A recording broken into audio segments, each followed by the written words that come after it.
Up until yesterday, jCodeMunch-MCP was perhaps the most token-efficient MCP server on the planet. But today, every MCP server has the potential to be the most token-efficient MCP server on the planet.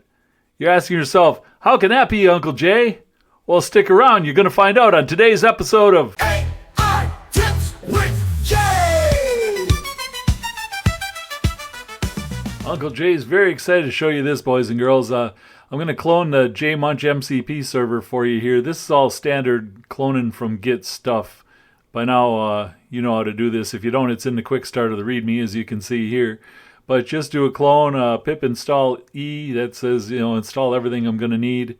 And then you switch into the directory and we fire this bad boy up. This is an MCP server that's able to call other MCP servers and make them as efficient as the jCodeMunch-MCP, jDocMunch-MCP, jDataMunch-MCP servers.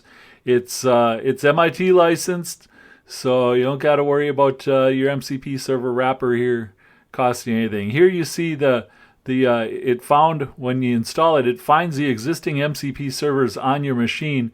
In this case, I got a few of them that the ones that are not checked have not yet been included in the new MCP server, in the jMunch-MCP server. So we're going to go ahead and punch those numbers in. I'm going to put 11 in for fetch, and I'm going to put 12 in for brave search because I'm feeling cocky. And by the way, that cockiness is going to bite Uncle Jay in the ass in just a little bit here, because I shouldn't get cocky.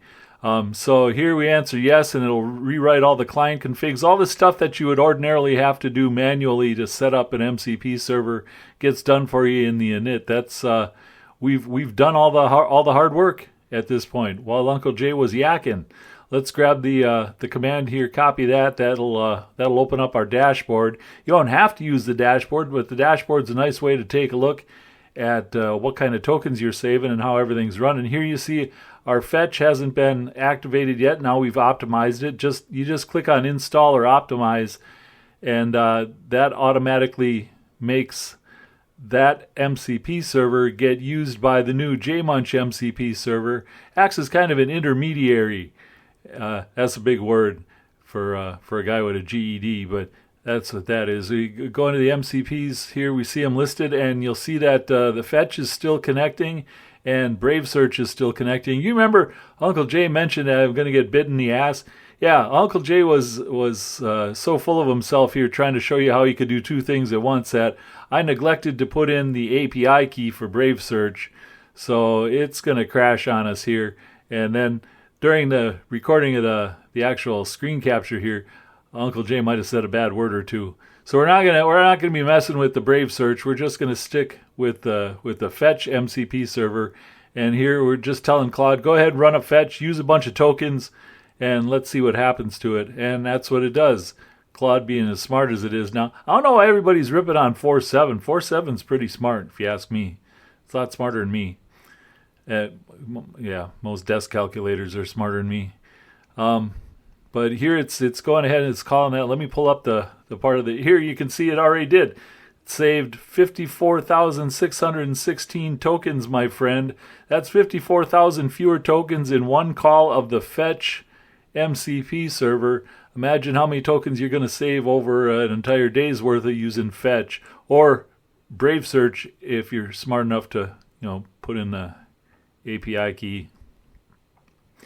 So yeah, it's running. It's calling fetch like 5 different times, and here Uncle Jay's getting a little upset because I don't see 5 different entries in the log files. So I actually stopped and took time to read what it was. I ordinarily don't read stuff, but sometimes you gotta read stuff. So I looked it over here. It says, yeah, I'm saving you all these tokens.